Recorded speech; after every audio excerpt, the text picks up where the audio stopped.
तो हमारे टॉपिक का नाम है एडमिशन ऑफ ए पार्टनर। इसके अंदर हमें 5 बातों के बारे में जानकारी होनी चाहिए। सबसे पहले हमको आना चाहिए कि सैक्रिफाइसिंग और नया रेशो कैसे निकाला जाता है। दूसरा सबसे इंपॉर्टेंट हमें आना चाहिए कि कैसे हम गुडविल को ट्रीट करेंगे या नया पार्टनर जो अपने साथ प्रीमियम फॉर गुडविल लाता है उसको ट्रीट करेंगे। तो मैं उसको शॉर्ट में पीएफजी लिख लेता हूं। तीसरा इसके अंदर हमको रिवैल्यूएशन के बारे में थोड़ा सा ज्ञान होना चाहिए कि कैसे हम अपने एसेट्स और लायबिलिटीज का रिवैल्यूएशन करेंगे। इसके अलावा इस चैप्टर के अंदर भी हमारे कुछ फ्री रिजर्व्स होते हैं या एक्यूमुलेटेड लॉसेस होते हैं, कूड़ा, इनका भी हमको ट्रीटमेंट आना चाहिए। और बेसिकली हमें पार्टनर का कैपिटल अकाउंट कैसे प्रिपेयर करना है या उसका कैपिटल का बैलेंस कैसे निकालना है, इस बारे में ज्ञान होना चाहिए। बाकी बैलेंस शीट की प्रिपरेशन तो डेफिनेटली आपसे नहीं करवाएगा, या एडजस्टमेंट ऑफ कैपिटल तो अब हमारा डिलीट ही हो गया है ना, तो उस पर क्वेश्चन आने की संभावना ना के बराबर ही है। अब इसमें 1 बाय 1 मैं आपके साथ डिस्कस कर लेता हूं। सबसे पहले मैं सैक्रिफाइसिंग और नए रेशो के बारे में आपको जल्दी से जानकारी दे देता हूं। तो सैक्रिफाइसिंग या नया रेशो निकालने के लिए आपको बेसिकली, अगर मैं पहले सैक्रिफाइसिंग रेशो की बात करूं तो सैक्रिफाइसिंग रेशो का तो कॉन्सेप्ट हमारा सेम है जो हमने पुराने चैप्टर में भी कर लिया। यानी कि आप उसमें ओल्ड शेयर अगर दे रखा है तो उसमें से न्यू शेयर को माइनस करके पॉजिटिव वाले आंसर को कह दोगे कि सैक्रिफाइस कर रहा है और नेगेटिव वाले आंसर को कह दोगे कि गेन कर रहा है। लेकिन नया रेशो निकालने का यहां पर कोई पेत्रा नहीं है, यानी कि कोई फिक्स्ड कॉन्सेप्ट नहीं है। मैं ये नहीं बोल सकता कि बच्चों बस ये एक फॉर्मूला लर्न कर लो और आपको सारा का सारा कॉन्सेप्ट कवर हो जाएगा। ऐसा न्यू रेशो के लिए कोई भी स्टैंडर्ड फॉर्मूला नहीं है, क्योंकि कुछ क्वेश्चंस में आपको let total share is equal to 1 करके सॉल्व करना पड़ सकता है। कुछ क्वेश्चंस में वो कह सकता है कि नए पार्टनर ने ऑफ ए का शेयर लिया तो आपको मल्टीप्लाई करना पड़ेगा। कुछ क्वेश्चन में हो सकता है कि क्वेश्चन की लैंग्वेज में बोले फ्रॉम पुराना पार्टनर, तो आपको माइनस करके शेयर निकालना पड़ेगा। तो मतलब देयर आर वेरियस केसेस जो आपको अलग अलग छोटे छोटे एग्जाम्पल से आने चाहिए। फिर इसके बाद जो सबसे इंपॉर्टेंट और सबसे खास टॉपिक जो आपको यहां पे पता होना चाहिए वो है बेसिकली गुडविल का या प्रीमियम फॉर गुडविल का ट्रीटमेंट। तो इसके बारे में मैं अगले 10 से 12 मिनट आपके साथ चर्चा कर लेता हूं, क्योंकि यही अकेला ऐसा टॉपिक है जो इस चैप्टर में नया और अलग है, जो किसी भी और दूसरे चैप्टर या टॉपिक में नहीं होता। तो फटाफट से इसकी बात करते हैं हम। तो गुडविल की अगर मैं बात करूं तो गुडविल वापस से पुराने चैप्टर की तरह 2 हो सकती हैं। एक हो सकती है जो बैलेंस शीट के अंदर हमको दे रखी हो, यानी कि जिसको हम बोलते हैं एग्जिस्टिंग गुडविल। तो एग्जिस्टिंग गुडविल अगर आपको बैलेंस शीट के अंदर पहले से गिवन होगी तो इसको हमें क्या करना पड़ता है, राइट ऑफ करना पड़ता है। यानी कि हम इसकी एक जर्नल एंट्री पास करते हैं, partners capital account debit to goodwill account. अब ये एंट्री जब आप पास करते हो तो इसमें आपको कौन सा रेशो इस्तेमाल करना है, ओल्ड रेशो। इस बात का ध्यान रखा जाएगा। तो कोई भी अगर हमें एग्जिस्टिंग गुडविल दे रखी है तो उसको हमको क्या करना है, ओल्ड पार्टनर्स के रेशो में, ओल्ड रेशो में राइट ऑफ कर देना है। अब हो सकता है इसके अलावा हमको गुडविल बैलेंस शीट के बाहर दे रखी हो। फॉर एग्जाम्पल क्वेश्चन ने लिख रखा है goodwill valued at ₹1,00,000, for example ऐसे लिख रहा हूं। तो इस केस में फिर आपको इस गुडविल का बेसिकली क्या करना पड़ता है, आपको इस गुडविल में नए पार्टनर का शेयर निकालना पड़ता है, क्योंकि जो नए पार्टनर का शेयर होता है उसे हम कहते हैं प्रीमियम फॉर गुडविल। तो नए पार्टनर का शेयर निकालने के लिए आप क्या करोगे, जो भी आपको गुडविल दे रखी है उसको मल्टीप्लाई कर दोगे उसके शेयर से, तो आपको उसका प्रीमियम फॉर गुडविल का आंसर मिल जाएगा। अब प्रीमियम फॉर गुडविल आने के बाद, या हो सकता है क्वेश्चन में ये ऑलरेडी गिवन हो, तो उसके बाद आपका मेन काम शुरू होता है। वो क्या, उस पर चर्चा कर लेते हैं। अब मैं आपको समझाने के लिए मान लेता हूं कि ये नया पार्टनर है और इस नए पार्टनर का नाम है सी। तो नया पार्टनर अपने साथ हमेशा कुछ पैसे लेकर आता है, या हो सकता है ना लेकर आए, वॉट एवर द केस में भी। लेकिन हम जनरल केस लेते हैं कि जिसमें नया पार्टनर अपने साथ पैसे लेकर आता है। तो जो भी वो पैसे लेकर आता है तो आप उसके लिए एंट्री करते हो, जब वो पैसे लाता है कैश अकाउंट डेबिट, जितने पैसे लाया। अब जब वो पैसे लेकर आता है उसके अंदर आमतौर पे 2 चीजें इन्वॉल्व होती हैं। एक होती है उसकी अपनी कैपिटल यानी पूंजी, और एक होता है उसका प्रीमियम फॉर गुडविल का शेयर। तो आप जर्नल एंट्री के अंदर जो भी उसकी कैपिटल होगी उसके लिए लिख लोगे 2C कैपिटल, और जो भी उसका प्रीमियम फॉर गुडविल होगा जो वो लेकर आया उसके लिए आप लिख लोगे 2 प्रीमियम फॉर गुडविल। फिर अब ये प्रीमियम फॉर गुडविल जो है इसका एडजस्टमेंट होना सबसे ज्यादा इंपॉर्टेंट होता है। तो उसके लिए हम क्या एंट्री करते हैं, premium for goodwill account debit, जितने रुपए वो लाया। अब हो सकता है कॉन्सेप्चुअली आपको सिखाने के लिए एक अभी से केस बना लेता हूं कि वो कुछ पैसे सपोज नहीं लाया, क्योंकि हम नए पार्टनर्स को कहते हैं, नए पार्टनर को कहते हैं कि आप 10,000 रुपए प्रीमियम लेकर आओ, लेकिन हो सकता है वो खाली 6,000 ही लेकर आया हो। तो उस केस में फिर आप बचे हुए 4,000 यानी कि जो वो नहीं लाया वो कहां से छीन लोगे, उसके करंट अकाउंट से। यानी कि हमारी जर्नल एंट्री के अंदर सी का करंट अकाउंट क्या हो जाएगा, डेबिट हो जाएगा, राइट। फिर इतनी एंट्री लिखने के बाद आपकी जो कॉन्सेप्चुअल एंट्री रिमेनिंग बचती है वो आप पिछले चैप्टर से कॉपी कर लो। यानी कि पिछले चैप्टर में आपने गुडविल की एंट्री क्या लिख रखी थी, gaining partner capital account debit to sacrificing partners capital account. तो सेम चीज यहां पर आपको चिपकानी पड़ेगी। यानी आपकी कॉन्सेप्चुअल जर्नल एंट्री जो है प्रीमियम फॉर गुडविल की वो कुछ कुछ ऐसी नजर आनी शुरू हो जाएगी।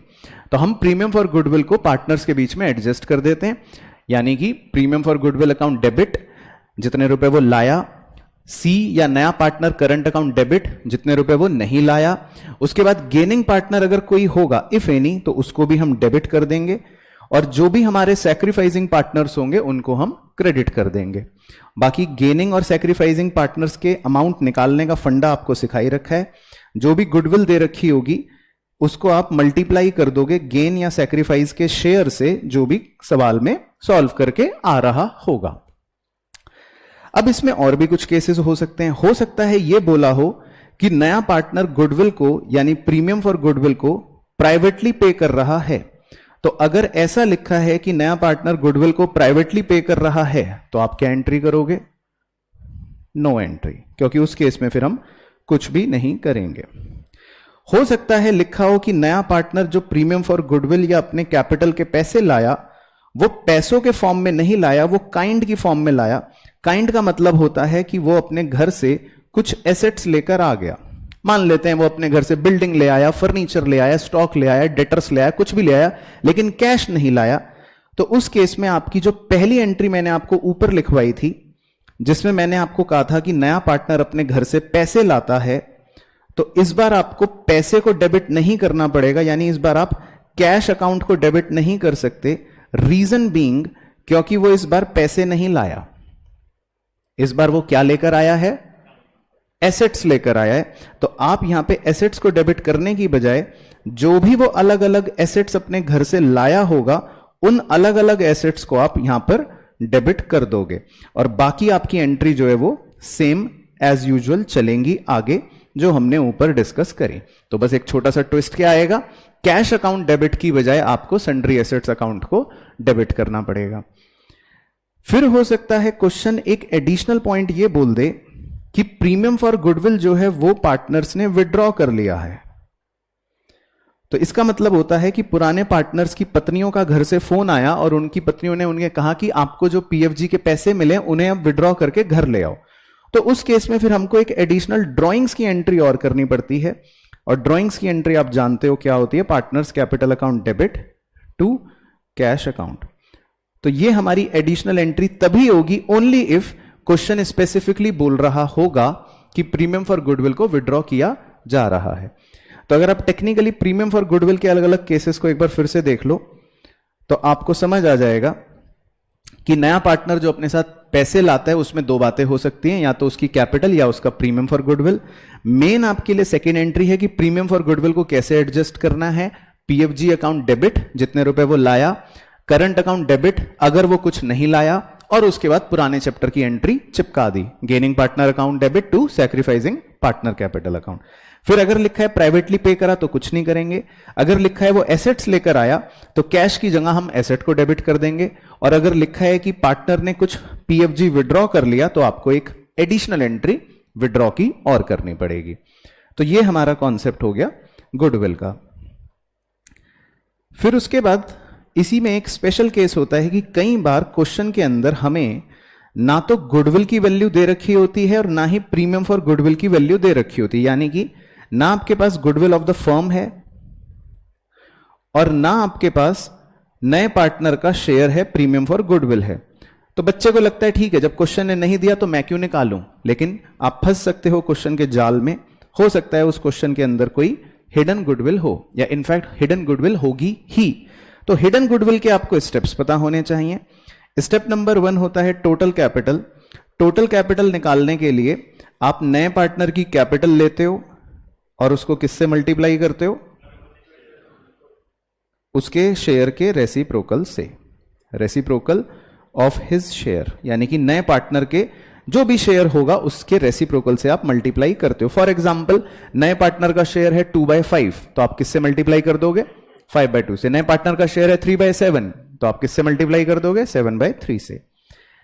फिर उसके बाद आप स्टेप 2 में निकालते हो नेटवर्थ। नेटवर्थ का मतलब यह होता है कि ओल्ड पार्टनर्स की आज क्या एडजस्टेड कैपिटल है, यानी कि सारे रिजर्व, सारे रिवैल्यूएशन, सारा कूड़ा वूड़ा सब कुछ लेने करने के बाद जो ओल्ड पार्टनर्स की कैपिटल बची है वो, और प्लस उसमें आप नए पार्टनर की कैपिटल को भी जोड़ लेते हो। यानी तीनों ही पार्टनर्स की जब पूंजियां जुड़ जाती हैं तो उसे मिलाकर बोला जाता है नेटवर्थ, नेटवर्थ। फिर उसके बाद आपको स्टेप नंबर 3 के अंदर हिडन गुडविल का पता लग जाता है, यानी कि गुडविल ऑफ द फर्म का पता लग जाता है, जिसका फॉर्मूला क्या होता है,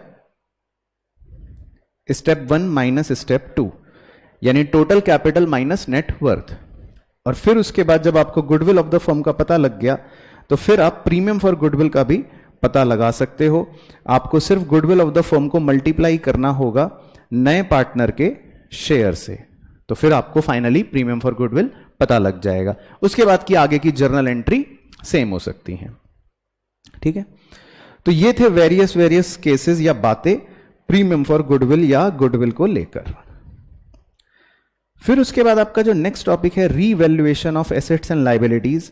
तो उसमें मजेदार बात यह है कि पुराने चैप्टर के अंदर तो आपने ये पढ़ा था कि इसमें 2 केसेस हो सकते हैं कि पार्टनर्स नई वैल्यूज दिखाना चाहते हैं या पार्टनर्स पुरानी वैल्यूज ही कंटिन्यू रखना चाहते हैं। लेकिन एडमिशन के टाइम पे बाय डिफॉल्ट पार्टनर्स को नई वैल्यू या रिवाइज्ड वैल्यूज ही शो करनी पड़ती हैं बैलेंस शीट के अंदर, यानी कि इसमें ऑटोमेटिकली एक ही केस बनता है, और वो एक केस ये बनता है कि आपका अगर रिवैल्यूएशन का चाहे प्रॉफिट निकले या लॉस निकले, आपको उस प्रॉफिट या लॉस को ओल्ड पार्टनर्स के बीच में ओल्ड रेशियो में ही बांटना पड़ेगा।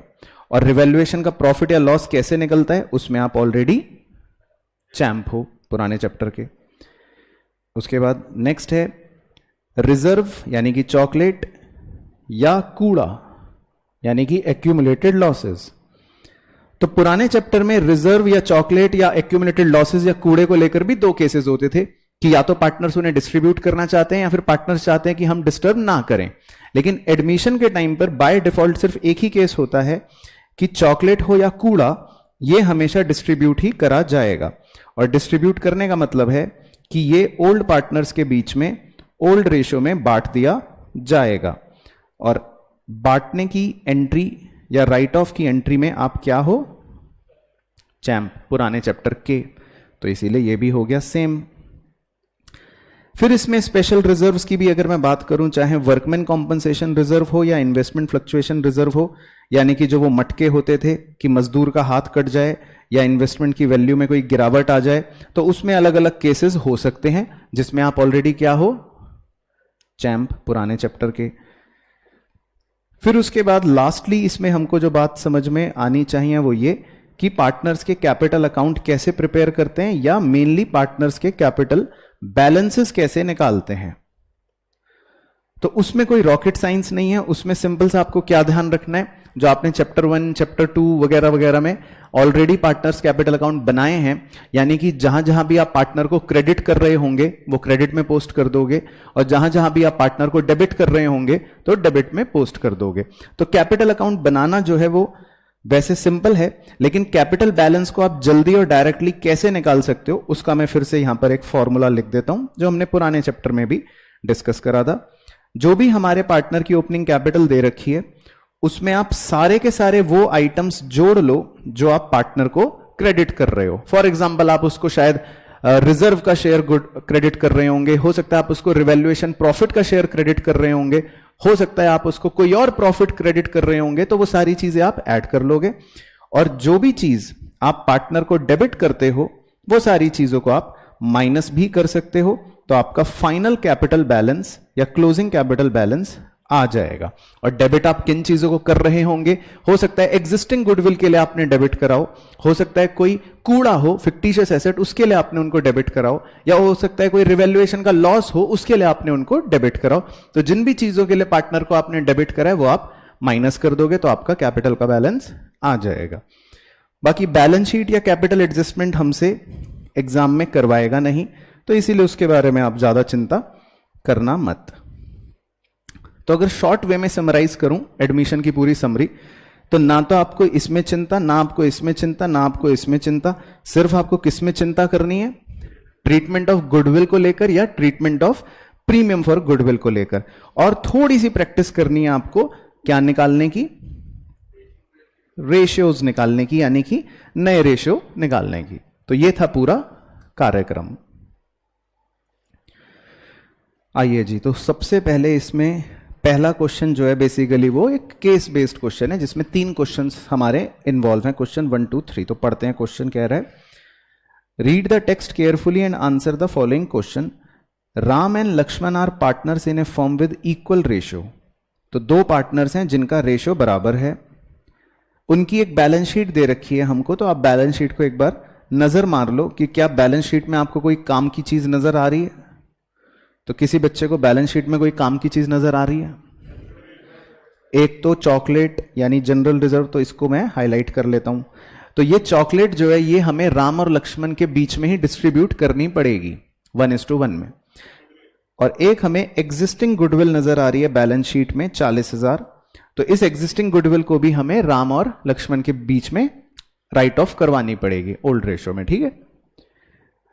फिर नीचे कह रहा है, कुछ बातें दे रहा है, भारत कम्स फॉर 1/5 शेयर। अब नया पार्टनर जो है भारत आया 1/5 शेयर के लिए एंड ब्रिंग्स, तो देखो वो क्या लेकर आया, 2 लाख रुपए कैपिटल। और अगली लाइन को बड़े ध्यान से पढ़ना, प्रीमियम 40,000 आउट ऑफ 60,000। इसका मतलब क्या? Very good, very good. इसका मतलब है कि पीएफजी 60,000 है जिसमें से वो 40 लाया और 20 इसका मतलब वो नहीं लाया। तो जितने रुपए वो नहीं लाया तो हम उसके वो करंट अकाउंट से छीन लेंगे। क्लियर हो गया सब बच्चों को? फिर क्वेश्चन कह रहे हैं नया रेशियो है 2:2:1। तो आप इस नए रेशियो की मदद से क्या निकाल सकते हो? सैक्रिफाइसिंग और गेनिंग निकाल सकते हो। तो जैसे राम और लक्ष्मण थे पार्टनर्स, पहले इनका शेयर क्या था? इक्वल था, 1/2 था।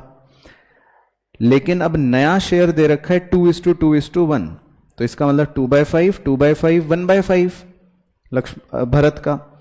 तो आप इससे अब निकाल लो कि क्या आएगा सैक्रिफाइस। तो इसका आएगा 1/10 सैक्रिफाइस और इसका भी आएगा 1/10 सैक्रिफाइस। तो इसका मतलब इनका सैक्रिफाइसिंग रेशियो जो है वो भी बराबर है। तो राम और लक्ष्मण का सैक्रिफाइसिंग रेशियो क्या हो गया? बराबर हो गया। तो ये मैं सिर्फ इसलिए कर रहा हूं ये सब चीजें ताकि आपको हर प्रकार का कॉन्सेप्ट कवर हो जाए। अब उसके बाद जो अगले 3 पॉइंट्स उसने दे रखे हैं, ₹20,000 included in creditors are not likely to be paid. तो ये हमारे लिए क्या होता है? फायदा, क्योंकि हमें अब क्रेडिटर को पैसे नहीं देने पड़ेंगे 20,000, यानी हमारी लाइबिलिटी अब कम हो रही है। तो ये हमारे लिए हो गया फायदा। पेटेंट्स आर वैल्यूलेस, लॉस, क्योंकि अब हमारे एसेट की वैल्यू कह रहा है 0 हो गई, यानी 40,000 के पेटेंट्स जो थे हमारा नुकसान हो गया। उसके बाद next, 10% provision for doubtful debts on debtors out of general reserve. तो कह रहा है हमें 10% प्रोविजन बनाना है डाउटफुल डेट्स का। तो आपके डाउटफुल डेट्स का प्रोविजन आप डेटर्स पर बनाते हो। आपके डेटर्स कितने दे रखे हैं? 1,20,000। तो जब आपको प्रोविजन क्रिएट करना होता है डेटर्स के लिए, तो आप प्रोविजन, क्योंकि लाइबिलिटी होती है तो आप उसको ऐसे क्रेडिट करते हो, तो 10% प्रोविजन क्रिएट करोगे तो कितना हो जाएगा, 12,000 हो जाएगा। अब आमतौर पे तो हम कहते हैं ये हमारा नुकसान है, तो इसीलिए हम नुकसान मानकर रिवैल्यूएशन अकाउंट को डेबिट करते हैं, है ना। तो क्या मुझे इस सवाल में भी यही करना है? अब आगे की अंग्रेजी पढ़ते हैं। आगे उसने लिखा था कि 10% provision for doubtful debts on debtors out of, कहां से, जनरल रिजर्व से। तो यानी कि ये 12,000 रुपए जो हैं ये मैं जनरल रिजर्व वाले मटके में से इस्तेमाल करूंगा। जनरल रिजर्व था ना हमारे पास, हमने ऊपर एक मटका मार्क कर रखा है जनरल रिजर्व।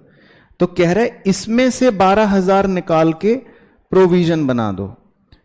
तो मुझे जनरल रिजर्व में से प्रोविजन को बनाना पड़ेगा। तो अब मेरा अगला काउंटर सवाल आपसे ये कि बताओ मेरे जनरल रिजर्व में कितने रुपए बचेंगे पार्टनर्स को देने के लिए? 68,000। Very good. तो सब बच्चे समझ गए। तो जनरल रिजर्व में से हमें प्रोविजन क्रिएट करना है, तो हमारा जनरल रिजर्व जो है वो 12,000 रुपए कम हो जाएगा। तो क्लियर हो गया पॉइंट? अच्छा, तो पहला सवाल का आंसर आप बताओगे अब फटाफट। बिल्कुल भी नहीं होगा, क्योंकि आपकी जर्नल एंट्री है general reserve account debit to provision for doubtful debt. तो बच्चे का सवाल है कि इसका इफेक्ट रिवैल्यूएशन अकाउंट में क्या होगा। तो भाई अगर मैं एक जर्नल एंट्री कर रहा हूं राम डेबिट टू मोहन, तो बताओ सोनू के अकाउंट में क्या होगा? कुछ भी नहीं होगा। तो अगर मेरी जर्नल एंट्री है general reserve account debit to provision, तो रिवैल्यूएशन अकाउंट में क्या होगा? कुछ भी नहीं, क्योंकि इसकी पोस्टिंग ना तो आप डेबिट में लिख सकते ना क्रेडिट में लिख सकते, क्योंकि जब जर्नल में ही कोई अकाउंट यूज नहीं हुआ तो आप उसको पोस्ट तो कर नहीं सकते। इसकी पोस्टिंग तो कहां होगी? जर्नल की जनरल रिजर्व की जनरल रिजर्व में, पीडीडी की पीडीडी में। तो जी बताइए प्रॉफिट या लॉस रिवैल्यूएशन का कितना? तो देखो सेकंड पॉइंट में आपका फायदा था 20,000 का, मतलब थर्ड पॉइंट में सॉरी, और फोर्थ पॉइंट में आपका नुकसान था 40,000 का। सब बच्चों को क्लियर?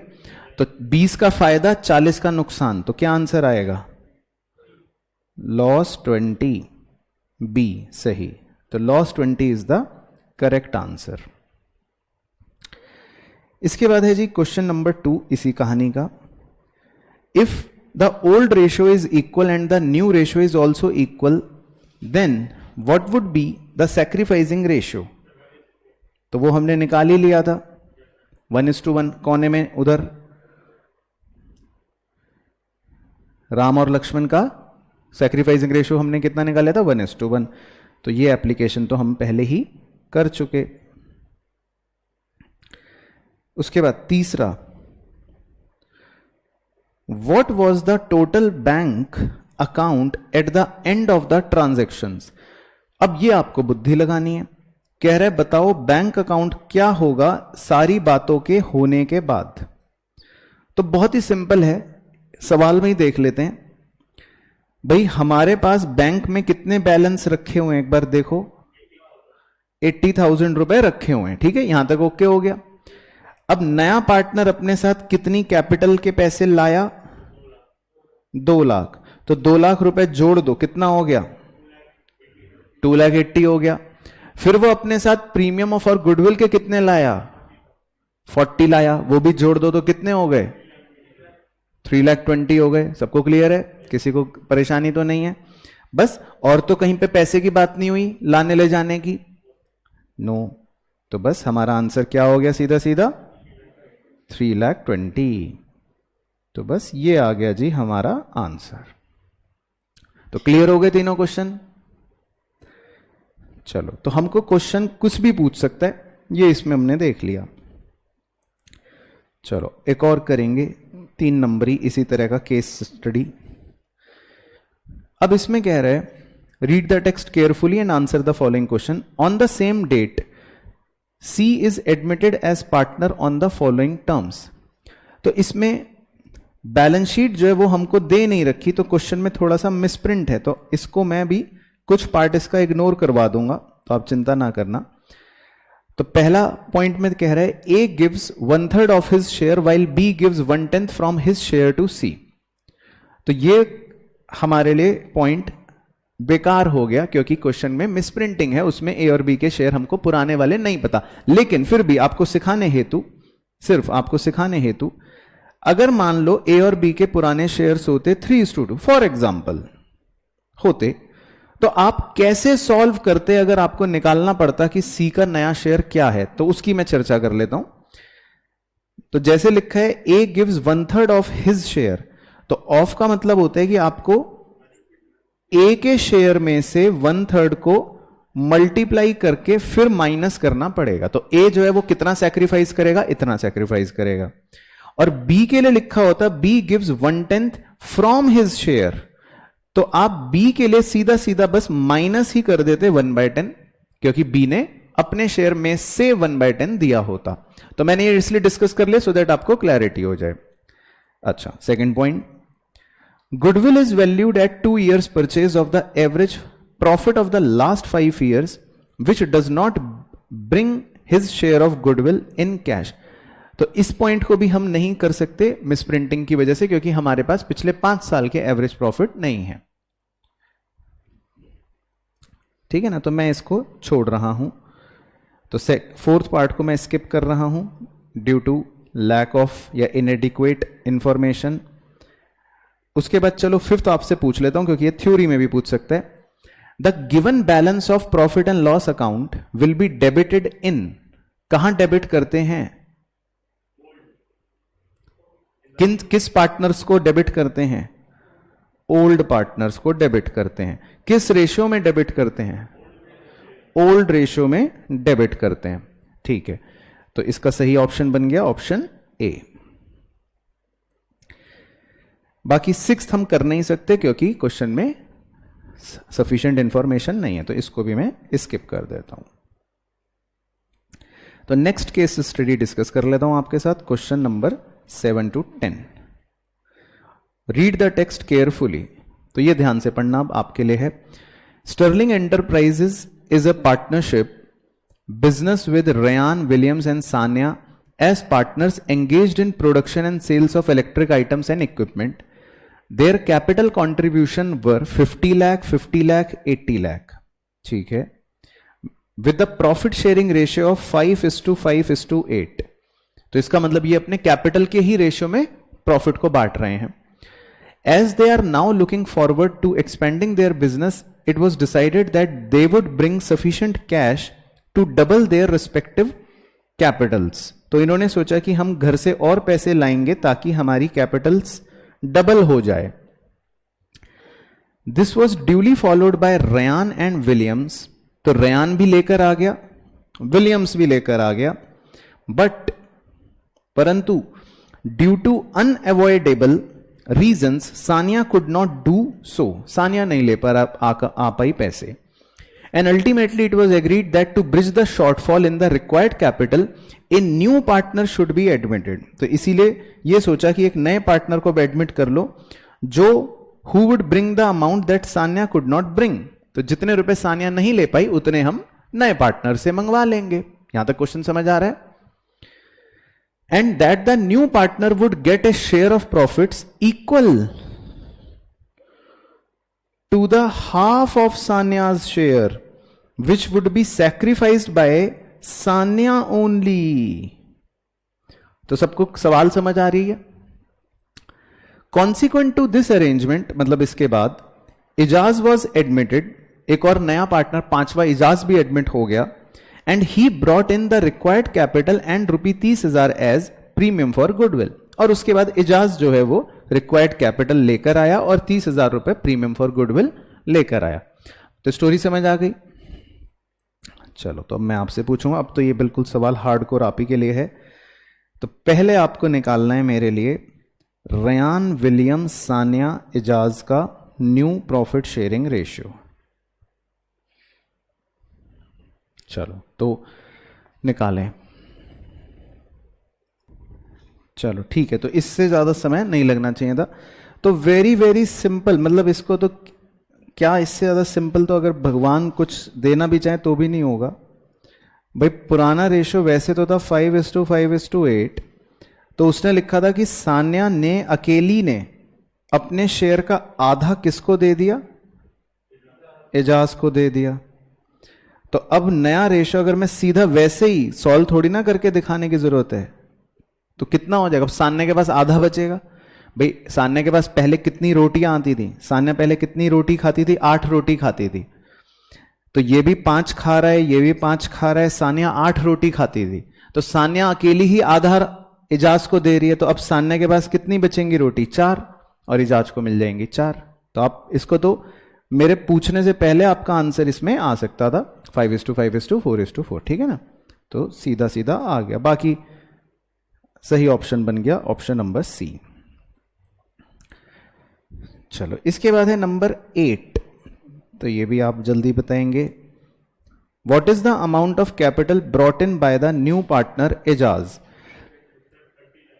तो एक बार ये देख लेते हैं कि एजाज जो है वो नया पार्टनर, वो कितने रुपए कैपिटल लाएगा। तो कितने लाएगा, तो भाई क्या थी कहानी, रेयान की कैपिटल 50 थी, विलियम की 50 थी, सान्या की 80 थी, और इन्हें अपनी कैपिटल्स को डबल करना था। तो इसका मतलब है कि रेयान को अपने घर से 50 और लाने पड़ेंगे, विलियम को अपने घर से 50 और लाने पड़ेंगे, सान्या को अपने घर से 80 और लाने पड़ेंगे। क्या मैं सही बोल रहा हूं। अब फिर लिखा था कि सान्या तो अपने घर से नहीं लाई, और सान्या की जगह हमने इसीलिए वो सारा अमाउंट एजाज से मंगवा लिया। तो बताओ एजाज कितने लाया होगा घर से, 80, क्योंकि सान्या की भरपाई किसको करनी थी, एजाज को करनी थी। तो सान्या तो अपने घर से कुछ भी नहीं लाई, लिखा था ना नीचे देखो कि सान्या कुछ भी नहीं लेकर आई। तो new partner should be admitted who would bring in the amount that Sanya could not bring. तो नया पार्टनर उतने रुपए लाएगा जितने रुपए सान्या नहीं लाई। क्लियर हो गया सब बच्चों को पॉइंट। तो इसका मतलब इसका आंसर हो जाएगा 80 लाख। उसके बाद question number 9, what is the value of the goodwill of the firm. तो ये क्या पूछ रहा है, गुडविल की वैल्यू पूछ रहा है। तो इसका आंसर तो मुझे लग रहा है कैन नॉट बी डिटरमाइंड, है ना। तो गाल पे थप्पड़ लगाओ जिस जिसको लगा कि कैन नॉट बी डिटरमाइंड। ये किसका सवाल है, हिडन गुडविल का। आपको goodwill of the firm determine करनी है। और हिडन गुडविल भी क्यों लिख रहा हूं, खाली गुडविल ही लिखता हूं। हाँ अब बुद्धि चली, तो निकालो जी। तो जी नए पार्टनर एजाज का आपको प्रीमियम फॉर गुडविल दे रखा है, देखो 30 लाख। तो कितना सिंपल हो गया निकालना। अगर आपको नए पार्टनर का दे रखा है कि वो प्रीमियम फॉर गुडविल लाया 30 लाख, तो आप उसको मल्टीप्लाई कर दो रेसिप्रोकल ऑफ एजाज के शेयर से, तो पूरे फर्म की गुडविल आ जाएगी। क्योंकि अगर मान लो आपको प्रीमियम फॉर गुडविल निकालना होता है तो आप कैसे निकालते हो, आप गुडविल ऑफ द फर्म को मल्टीप्लाई करते एजाज के शेयर से, यानी 4/18 से मल्टीप्लाई करते। अब आपको एजाज का शेयर दे रखा है, यानी प्रीमियम फॉर गुडविल दे रखा है 30 लाख, तो आप easily goodwill of the firm को निकाल सकते हो। तो 30 लाख इंटू 18/4, तो कितना आ रहा है ये, कितना आ रहा है जी, 1,35,00,000। तो सही आंसर हो गया 1,35,00,000। तो इस क्वेश्चन में आपके अच्छे नंबर कटे, तो मुझे बड़ी खुशी हुई। तो 3 नंबर आपके कट गए, क्योंकि ये वाला भी आप कैन नॉट बी डिटरमाइंड लगा निकाल के आते, इसके ऊपर वाला भी आपने गलत ही निकालना था, और रेशो भी आपने गलत ही निकाला था। चलो लेकिन अब समझ आ गया सब बच्चों को, अब तो कोई दिक्कत परेशानी नहीं है। चलो ठीक है। इसके बाद क्वेश्चन नंबर 10, आइए अब एंट्री बताइए कॉन्सेप्चुअल। कह रहा है what will be the correct journal entry for distribution of PFG by Ejaz. तो एजाज पीएफजी जो लाया उसकी अब कह रहा है सही एंट्री बताओ। तो अब आपको सिखाई थी ना, रिवाइज करवाई थी, तो कौन सी होगी? क्यों? क्योंकि वेरी गुड, क्योंकि सैक्रिफाइस अकेली सान्या ने किया था, तो पीएफजी का शेयर भी अकेली सान्या को ही मिलेगा। तो एंट्री हो जाएगी पीएफजी के एडजस्ट करने की, PFG account debit to Sanya capital. Clear? चलो तो अब आपको आसान सवाल पे ले आते हैं। आइए जी, अब छोटे छोटे एमसीक्यू कर लेते हैं। तो 11वां है deferred revenue expenditure given on asset side of the balance sheet will be। तो अगर हमको बैलेंस शीट के एसेट साइड पे कूड़ा नजर आ रहा है तो आप उस कूड़े को क्या करोगे? ओल्ड पार्टनर्स के बीच में हम डेबिट कर देंगे ओल्ड रेशो में। तो इसका सही ऑप्शन बन गया ऑप्शन नंबर डी। इसके बाद क्वेश्चन नंबर 12 कह रहा है Neeta and Sunita are partners sharing profits and losses in the ratio 2:1। ठीक है। They admit Geeta as a partner for 1/4 share. Geeta pays 50,000 as cash for capital. ठीक है, वो 50,000 कैश लाई, but does not bring any amount for goodwill. लेकिन वो अपने साथ कोई भी पीएफजी नहीं लाई। फिर लिखा है the goodwill of the new firm is valued at 36,000 रुपए। तो जल्दी से बताओ, अगर गीता का शेयर दे रखा है 1/4, तो पीएफजी का अमाउंट कितना होगा? 9,000। तो ये सब बच्चों को क्लियर हो गया। अब वो पीएफजी के 9,000 अगर नहीं लाई तो आप कहां से छीनोगे? करंट अकाउंट से। ठीक है, तो अब जर्नल एंट्रीज वो पूछ रहा है, गिव जर्नल एंट्री की जर्नल एंट्री क्या होगी। तो ए ऑप्शन तो लिखा है cash account debit 20,000 to Geeta capital 20,000। तो ये तो गलत हो गया क्योंकि वो 20,000 थोड़ी ना लाई है। फिर बी में लिखा है cash account debit to Geeta capital account debit 50,000। चलो यहां तक तो ठीक हो गई। फिर वो पीएफजी नहीं लाई 9,000 रुपए, तो हम उसके लिए क्या करेंगे? गीता से पैसे छीन लेंगे। गीता करंट अकाउंट डेबिट 2, और वो किसे मिलेंगे? नीता और सुमिता को। किस रेशो में मिल जाएंगे? सैक्रिफाइसिंग रेशो में। अब क्योंकि क्वेश्चन साइलेंट होता है तो सैक्रिफाइसिंग रेशियो ओल्ड ही हो जाता है, यानी 2:1 में। हां, अब आप इस पे प्रश्न उठा सकते हो कि सर आपने तो बोला था गीता के करंट अकाउंट से पैसे छीनते हैं, लेकिन ऑप्शन में तो गीता का कैपिटल अकाउंट दे रखा है। तो बच्चों चाहे कैपिटल से छीनो चाहे करंट से छीनो, छीन तो किससे रहे हो? गीता से। तो अल्टीमेट मोटो जो होता है वो ये होता है कि गीता से पैसे छीनने। वो तो हमने आपको कॉन्सेप्ट में क्योंकि यूनिफॉर्मिटी के लिए एक सिखा रखा है कि हमेशा करंट अकाउंट से छीनो, तो इसीलिए इसका मतलब ये नहीं है कि आप यही रट के बैठ जाओ कि करंट अकाउंट से ही छीनने। करंट से छीनो चाहे कैपिटल से छीनो, छीनना किससे? गीता से। तो बी ऑप्शन जो है वो मुझे बिल्कुल सही लग रहा है। और अगर मैं सी और डी भी पढ़वा दूंगा तो सी में तो शक्ल से ही गलत हो गया, कैश अकाउंट डेबिट 5,000 कह रहा है तो ये भी गलत हो गया। और डी में कह रहा है cash account debit to Sunita को क्रेडिट कर रहा है, तो ये भी गलत हो गया। तो इसका मतलब इसका सही ऑप्शन कौन सा बन गया? बी। क्लियर हो गया? चलो इसके बाद question number 13, with the dash into the form number of partner increases. हाँ, ये तो बच्चा बता देगा। ठीक है, एडमिशन ऑफ अ पार्टनर। इसके बाद क्वेश्चन नंबर 14, प्रॉफिट और loss on revaluation is shared among the partners in. Very good, ये भी सही। Old profit sharing ratio. ठीक है, छोटे छोटे कॉन्सेप्ट्स हैं इसमें। इसके बाद क्वेश्चन नंबर 15, अब आपके लिए पेन उठाना है आपको। Ram and Shyam are partners in a firm sharing profits in the ratio of 3:2। ठीक है, they admit Ghanshyam as a partner. तो नया पार्टनर घनश्याम एडमिट हुआ। राम सरेंडर, मतलब राम ने सैक्रिफाइस करा 1/4 ऑफ हिज शेयर, अपने शेयर का 1/4, and Shyam surrender 1/3 of his share, Shyam ने अपने शेयर का 1/3 और राम ने अपने शेयर का 1/4 सरेंडर करा इन फेवर ऑफ घनश्याम। तो आपको अब नया रेशियो निकालना है। चलो तो अब आपका काम शुरू, 2 मिनट का समय है आपके पास। चलो तो सही आंसर बताया बच्चों ने, वेरी गुड, ए 27:16:17, ठीक है ना।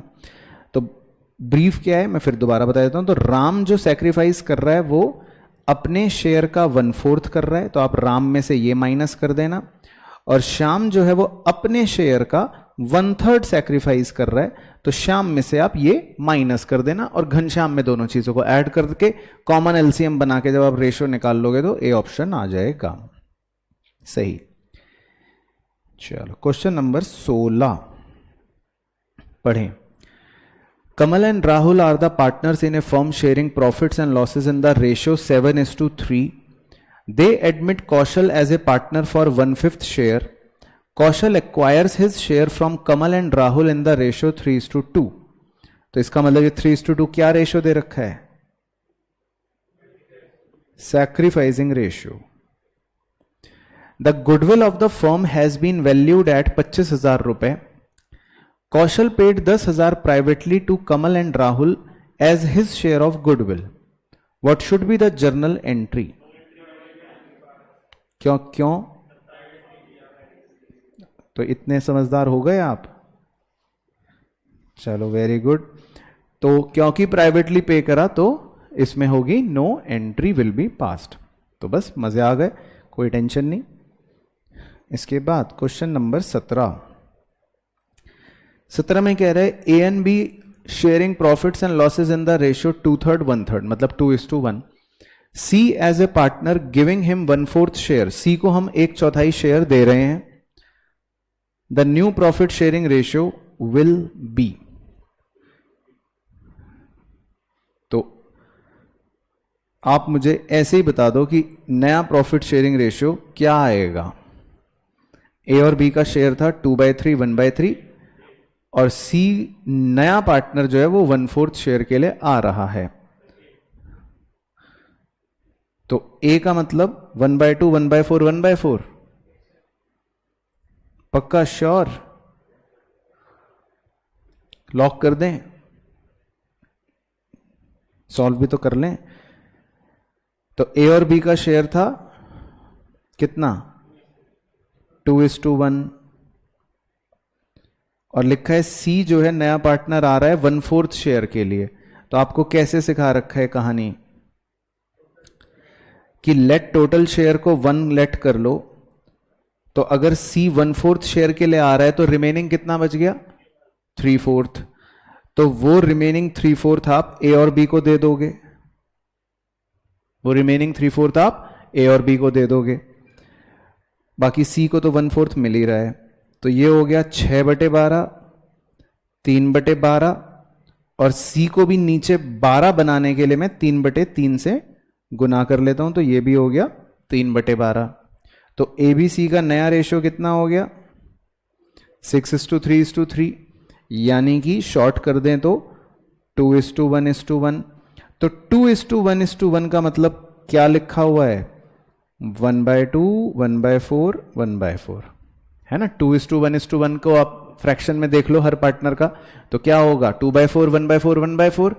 तो A का हो गया 1/2, B का हो गया 1/4, और C का भी हो गया 1/4। तो इसका मतलब ऑप्शन जो है वो A वाला कॉम्बिनेशन सही है। तो फाइनली मैं ऑप्शन C टिक करके आऊंगा, क्योंकि C ऑप्शन में लिखा है A। तो क्लियर सब बच्चों को। चलो इसके बाद है जी क्वेश्चन नंबर 18, ये आपके लिए है। A, B, C are partners sharing profits in the ratio of 3:1. They admit D for 1/6 share, और कह रहा है C would retain his original share या old share. Calculate new share ratio of all partners. चलो तो 3 minute में आपको maximum देता हूं। आइए जी, तो आई होप आपका आंसर सही हो जो आपने बताया। तो ABC जो है उनका हमको प्रॉफिट शेयरिंग रेशियो दे रखा था 3:2:1, ठीक है ना। अब डी कह रहा है नया पार्टनर कितने शेयर के लिए आ रहा है, 1/6 शेयर के लिए आ रहा है। तो इसमें आपको ये प्रोसेस बताया था कि अगर हम फिर से लेट कर लें कि लेट टोटल शेयर जो है वो 1 है, तो डी तो कह रहा है मैं 1/6 शेयर लूंगा। अब लेकिन यहां पे सी जो है वो कह रहा है मैं भी अपना पुराना शेयर ही रखूंगा, जो मुझे पहले मिलता था मैं भी वही रखना चाहता हूं। तो सी को पहले कितना मिलता था, 1/6, तो सी कह रहा है मैं भी अपना इतना रखूंगा। तो इसका मतलब ये हो गया कि अगर टोटल शेयर 1 है तो डी कह रहा है मैं भी 1/6 रखूंगा, सी कह रहा है मैं भी 1/6 रखूंगा। तो अगर मैं इसको सॉल्व करूं तो ये क्या आएगा, ये आ जाएगा जी 6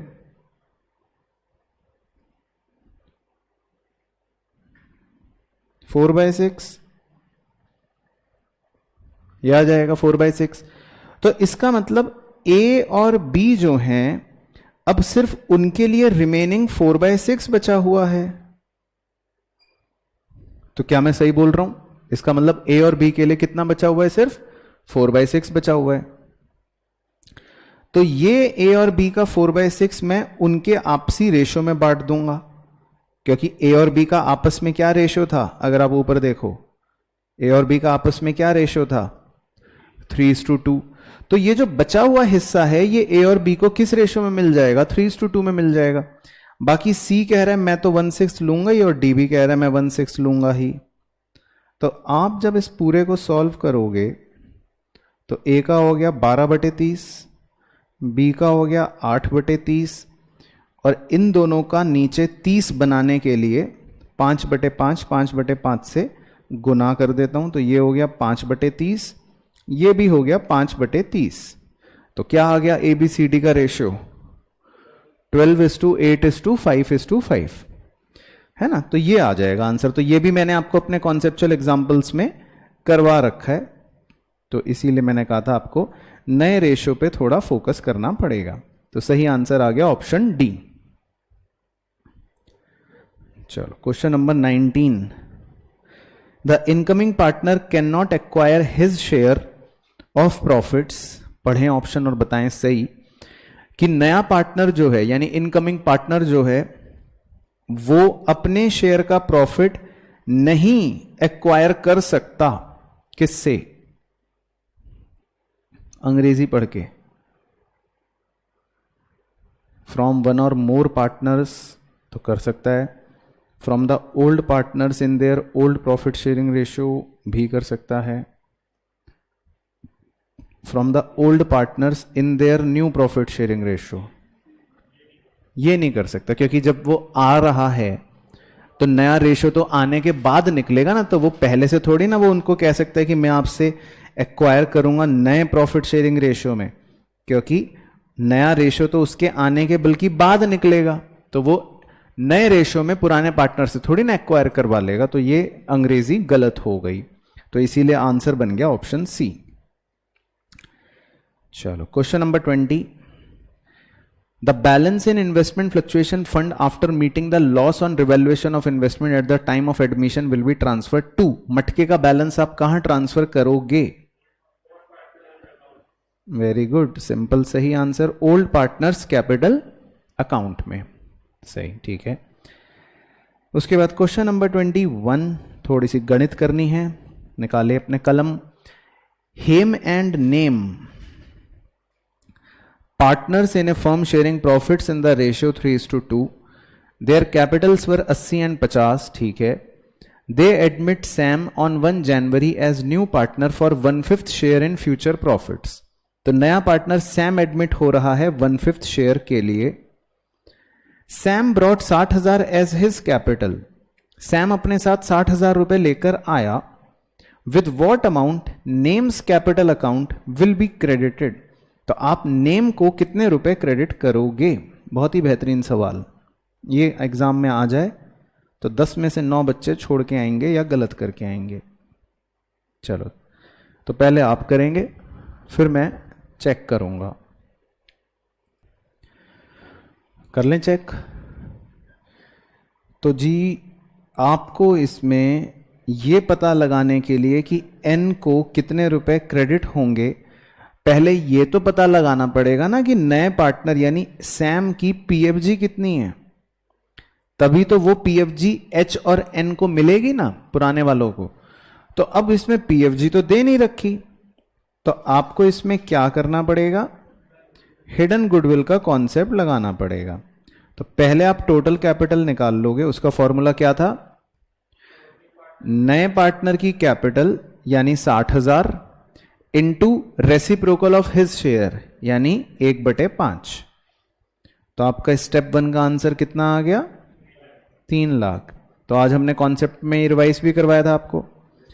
फिर आपको निकालनी है नेटवर्थ, जिसका मतलब है पुराने पार्टनर्स की पूंजी ले लो 80 और 50 और प्लस नए पार्टनर की भी कैपिटल उसमें जोड़ लो 60। तो 80, 50 और 60 कितना हो गया, 80, 50 और 60, तो ये हो गया 1,90,000। तो फिर मैंने आपको कहा था कि गुडविल क्या होगी, स्टेप 1 माइनस स्टेप 2, तो गुडविल आ गई 1,10। तो अब आप इसमें प्रीमियम फॉर गुडविल का शेयर निकाल सकते हो, यानी नए पार्टनर का शेयर। गुडविल है 1,10 और नए पार्टनर का शेयर है 1/5, तो पीएफजी कितनी आ गई, 22,000। तो अब उसने ये पूछा था कि हेन को कितने रुपए हम क्रेडिट करेंगे, नेम को सॉरी, तो हेम और नेम का रेशियो था 3:2, तो ये पीएफजी टेक्निकली 3:2 में बढ़ जाएगी हेम और नेम के बीच। लेकिन क्वेश्चन स्पेसिफिकली नेम का पूछ रहा था कि नेम को आप कितने दोगे, तो निकाल लो 2/5 करके कितना आ रहा है, 8800। सही जवाब, तो बिल्कुल सही आंसर आया 8800। तो बेहतरीन क्वेश्चन था ये, आई होप सबको समझ आ गया होगा, ठीक है ना। तो इसमें हमारा कॉन्सेप्ट अप्लाई हो गया। चलो अब कर लेते हैं कुछ रीजन असर्शन, मजेदार चटपटे। क्वेश्चन 22 असर्शन कह रहा है in certain cases the premium for goodwill paid by the incoming partner is not recorded in the books because sometimes the incoming partner his share of goodwill privately to the sacrificing partners outside the business. सही कह रहा है बिल्कुल, ठीक है, तो सही कह रहा है बिल्कुल, कहीं कोई संकोच की भावना मन में नहीं आई, स्टेटमेंट पढ़ के बिल्कुल सही लगा, तो A perfect. Question number 23, question 23 में कह रहा है assertion it is necessary to ascertain new profit sharing ratio for old partners when a new partner is admitted.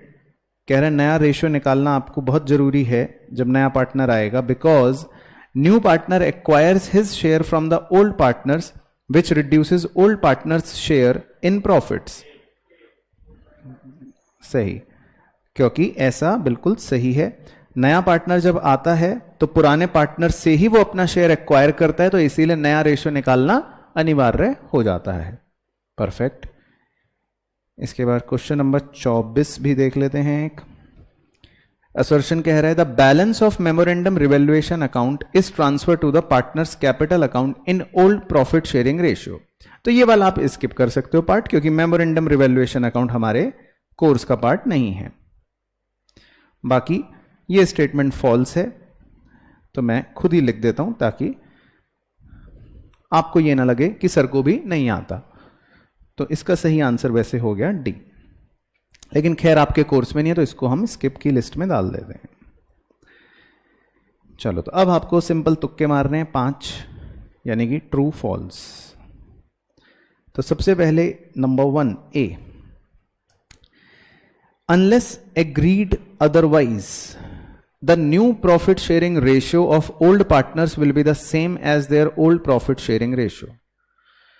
तो आपका क्या कहना है, कह रहा है अगर कुछ भी ना हो, कुछ भी अदरवाइज ना दिया हो, तो जो पुराना शेयर होता है ओल्ड पार्टनर्स का वही सेम रहेगा, मतलब नए पार्टनर नए न्यू प्रॉफिट शेयरिंग रेशियो में भी। एडमिशन के बाद तो ये क्या हो गया, ट्रू। बच्चों को फॉल्स लगता है, तो आपको समझाना भी पड़ेगा अब ये बात। तो अगर मान लेते हैं ए और बी का रेशियो था पहले 2:1, सी नया पार्टनर आ गया 1/4 शेयर के लिए, और क्वेश्चन मान लेते हैं साइलेंट है, पूरी तरह से कुछ नहीं कह रहा कि किससे लिया, उससे लिया, क्या लिया। तो नया रेशियो अगर आप देखोगे ए बी सी का, तो वो निकलेगा 2:1:1, है ना। अगर आप सॉल्व भी करोगे, मैं तो घर से रट के आया हूं तो इसलिए मुझे पता है, तो यही निकलेगा। अब ये देखो कि अगर न्यू रेशियो निकलने के बाद भी ए और बी के बीच में आपसी रेशियो क्या है, 2:1 ही तो है। तो जब क्वेश्चन में कुछ भी ना बोला हो तो ए और बी के बीच में जो पहले रिश्ता होता है तो उसके बाद वही रिश्ता चल रहा होता है। ऐसा नहीं है कि उनका रिश्ता बदल जाएगा, पता चला कि नया रेशियो निकल रहा है जी 1:5 कुछ, ऐसा नहीं हो जाएगा अगर क्वेश्चन साइलेंट है तो। हाँ, क्वेश्चन में कुछ लिखा होगा कि भी उससे लिया, इससे लिया, उससे ज्यादा लिया, इससे कम लिया, तो अलग बात है। लेकिन अगर क्वेश्चन साइलेंट होगा तो आप वैसे भी, अगर आपको मैं याद दिलवाऊं, जब आप टोटल शेयर लेट 1 करते हो, नए पार्टनर का शेयर माइनस करते हो, तो जो रिमेनिंग शेयर बचता है वो आप ए और बी को कैसे बांटते हो, उनके पुराने ही रेशियो में तो बांटते हो ना। तो इसका मतलब ए और बी को मिलेगा तो वही जो पहले उनका रिश्ता था। तो ये वो ये यहां पे कहना चाह रहा है। उसके बाद G B, a new partner brings goodwill into the firm to acquire right to share future profit of the firm. कह रहा नया पार्टनर जो गुडविल का शेयर लाता है या गुडविल लाता है, वो इसलिए लाता है क्योंकि वो भविष्य के मुनाफों में अपना अधिकार लेना चाहता है। तो ट्रू नहीं, पीएफजी उससे मंगवाई जाती है इस वजह से क्योंकि तुम्हारे आने की वजह से पुराने पार्टनर्स अपने प्रॉफिट को सैक्रिफाइस कर रहे हैं, तो अब तुम्हें उनके प्रॉफिट का शेयर मिलेगा, तो अब कॉम्पनसेट करो। तो नया पार्टनर इसीलिए गुडविल लाता है क्योंकि भविष्य में उसे हम प्रॉफिट का हिस्सा दे रहे हैं, तो उसकी कैपिटल से छीनते हैं। अगर पीएफजी 0 भी लाता है वो, तो इसका मतलब हम तो उससे कहते ही कहते हैं कि तुम पीएफजी लाओ। चलो, तो 2 नंबर तो आपके कट गए तुक्के में भी। उसके बाद C, assets are revalued and liabilities are reassessed at the time of admission of a partner. ये तो फॉल्स है। ट्रू, क्योंकि एडमिशन के टाइम पे हमें रीवैल्यूएशन करना पड़ता है क्योंकि हम उसका फायदा एसेट्स या लायबिलिटीज के बढ़ने घटने का नए पार्टनर को नहीं देना चाहते, इसीलिए हम पहले ही रिवैल्यूएशन करके प्रॉफिट पुराने रेशियो में ए और बी बांट लेते हैं। उसके बाद D, A newly admitted partner will share the future profits of the firm. True, तो ये तो सिंपल बात है क्योंकि नया पार्टनर है तो वो फ्यूचर के ही प्रॉफिट शेयर करेगा। उसके बाद E, a person of unsound mind can be admitted as partner in a firm. क्यों? आपकी तरह अगर कोई व्यक्ति है तो क्या वो पार्टनर की तरह एडमिट नहीं हो सकता? नहीं हो सकता। तो जिस व्यक्ति का दिमाग खराब होता है उसको हम पार्टनर की तरह एडमिट नहीं कर सकते, कानून में उसके लिए प्रोहिबिशन है। तो ये स्टेटमेंट हो गया फॉल्स। चलो, इसके बाद जी कुछ फिल इन द ब्लैंक्स आपसे पूछ लेते हैं फटाफट। Number 1, revaluation account is, very good, इसका नेचर होता है नॉमिनल अकाउंट का, तो गलत हो जाएगा क्योंकि नॉमिनल अकाउंट ज्यादा इसका नेचर है। उसके बाद है G B, the capital balances of A and B are 25 और 20 respectively after making all the adjustments. If C is the incoming partner to bring 1/3 of total capital, C का share है 1/3, then his share of capital will be, तो C की capital आपको बतानी है। तो वैसे तो ये एडजस्टमेंट ऑफ कैपिटल टॉपिक का है तो इसको मैं स्किप करवा देता हूं, तो ये हम स्किप कर लेते हैं, ये अब आपसे नहीं पूछेगा क्योंकि ये एडजस्टमेंट ऑफ कैपिटल का पार्ट आ गया। इसमें हमको नए पार्टनर की कैपिटल निकालनी है basically on the basis of पुराने पार्टनर्स का शेयर, तो ये मैं स्किप कर देता हूं। उसके बाद है जी C, the newly admitted partner brings his या her share of capital for which he will get क्या? Dash share in the firm, profit share, simple. तो नया पार्टनर जो है वो अपने साथ पैसे लाता है ताकि उसको प्रॉफिट मिल सके। उसके बाद D, in case of admission of a new partner the accumulated profits reserve मतलब chocolate, losses and fictitious assets मतलब कूड़ा, शुड बी ट्रांसफर्ड टू कौन से पार्टनर्स? ओल्ड पार्टनर्स के कैपिटल अकाउंट या करंट अकाउंट में in their old profit sharing ratio. तो जो भी चॉकलेट या जो भी कूड़ा होता है वो हम पुराने पार्टनर्स को ही दे देते हैं ओल्ड रेशियो में, तो ये याद रखना है। उसके बाद E, the ratio in which the old partners are surrendering their share of profit in favour of new is called, very good, sacrificing ratio. क्योंकि जिस रेशियो में उन्होंने सरेंडर करा यानी अपना सैक्रिफाइस करा, तो उस रेशियो को हम कह देंगे सैक्रिफाइसिंग रेशियो। तो सबको क्लियर हो गया, सिंपल। फिर इसके बाद एक मैच द फॉलोइंग का भी मजा ले लेते हैं, 27। तो मैच करना है जी आपको। ए, गुडविल प्राइवेटली पे हो गई तो 4, ठीक है। उसके बाद new partner is not able to bring cash for goodwill, नया पार्टनर कैपिटल पीएफजी के पैसे नहीं लाया, तो क्या करेंगे? 3, हम नए पार्टनर के कैपिटल से छीन लेंगे, यानी new partner capital account debit to existing partner capital. C, at the time of admission the goodwill appearing in the books is written off, तो क्या एंट्री सिखाई थी गुडविल को राइट ऑफ करने की? First, existing partner capital account debit to goodwill account, और 4 तो फिर भेड़ ही दोगे अपने आप, 2, ठीक है। चलो इसके बाद एक और कर लेते हैं, 28 ये मैं आपको होमवर्क दे देता हूं, है ना। 29 आपको होमवर्क दे देता हूं, 30 कर लेते हैं आपके साथ। Rohit and Sania are partners in a firm sharing profit in the ratio 4:3। On 1 April they admit Meena as new partner for 1/4 share in the profits, ठीक है, तो आप करते रहना साथ साथ।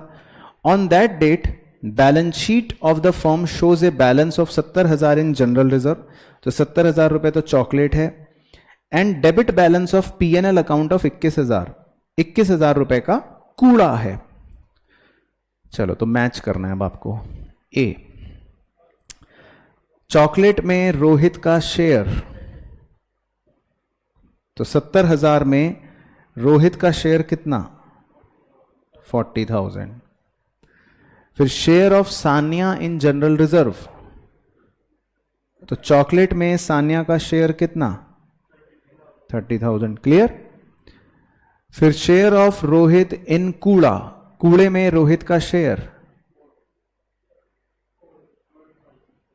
12,000, ठीक है, और कूड़े में सान्या का शेयर 9,000, ठीक है। तो नए पार्टनर का कोई भी रोल नहीं है बेसिकली, और ओल्ड रेशियो में ही चॉकलेट और कूड़ा बट गया। चलो ठीक हो गया, ये भी सिंपल। इसके बाद चलो 31 ऐसी जीके का क्वेश्चन आ गया है एक, ये बढ़िया है सर। चलो land and building, land and building को किससे भेड़ेंगे? फिक्स्ड एसेट, ठीक है। पीएनएल का डेबिट बैलेंस, पीएनएल का डेबिट बैलेंस, तो मैं तो बोल बोल के थक गया, कूड़ा, तो क्या हो गया? Fictitious asset. उसके बाद माइंस, हाँ, जो भी ये नेचुरल रिसोर्स होते हैं इन सबको बोलते हैं वेस्टिंग एसेट्स, ये वेस्ट होते रहते हैं ना धीरे धीरे धीरे धीरे। और गुडविल नालायक, इंटेंजिबल एसेट, तो गुडविल इंटेंजिबल एसेट। चलो ठीक है, तो ये हो गया जीके का क्वेश्चन। उसके बाद जी 32 एक देखते हैं, 3 नंबरी क्वेश्चन है केस, बस लास्ट क्वेश्चन है ये हमारा आज का। Read the following case and answer the questions. Rahul and Modi are 2 partners into the firm sharing profits equally. Okay.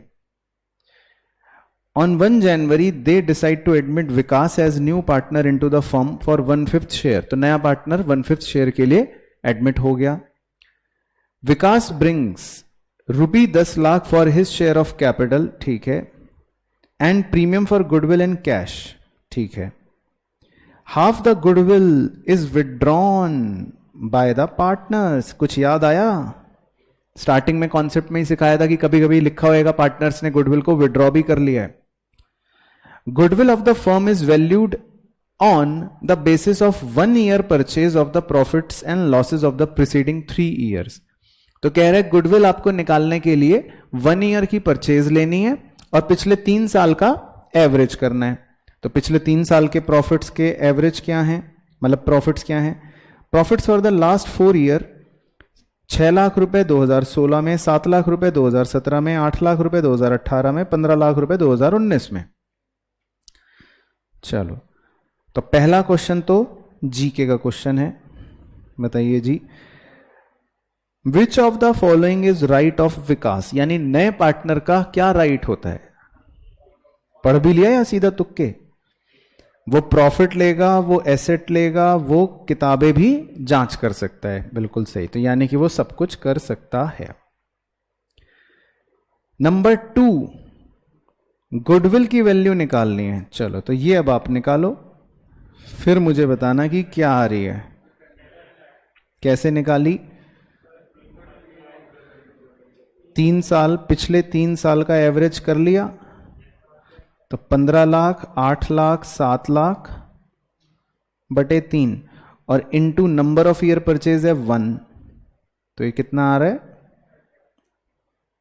Final answer 10 lakh, ठीक है। तो इसका मतलब गुडविल की वैल्यू हो गई, सही आंसर 10 लाख। क्लियर? और थर्ड बताना है, what was the amount of capital brought in by Vikas. तो मैं सवाल दिखा देता हूं, कह रहा है बताओ विकास कितने रुपए कैपिटल के लाएगा। तो निकालो जी, ये है बुद्धिमता का सवाल। विकास कितने रुपए कैपिटल के लाएगा, या लाया मतलब कुछ भी। वो तो कैपिटल और पीएफजी दोनों का दिया है, 10 लाख रुपए तो दोनों का है। आपको ये बताना है कैपिटल कितनी।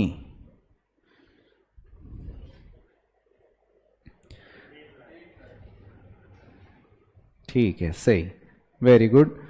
तो भाई आपने अभी अभी गुडविल निकाल रखी है ऊपर 10 लाख, तो आप इसमें विकास का प्रीमियम फॉर गुडविल का शेयर निकाल सकते हो। सीधा सीधा गुडविल का 1/5 निकाल लोगे, तो इसका मतलब विकास का पीएफजी का शेयर आ गया 2 लाख। क्या मैं सही बोल रहा हूं?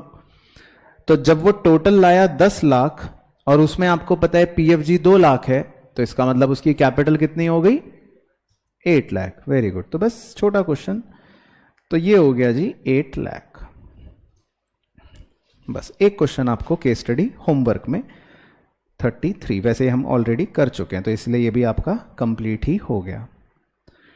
तो इसी के साथ हमारा पूरा कार्यक्रम समाप्त।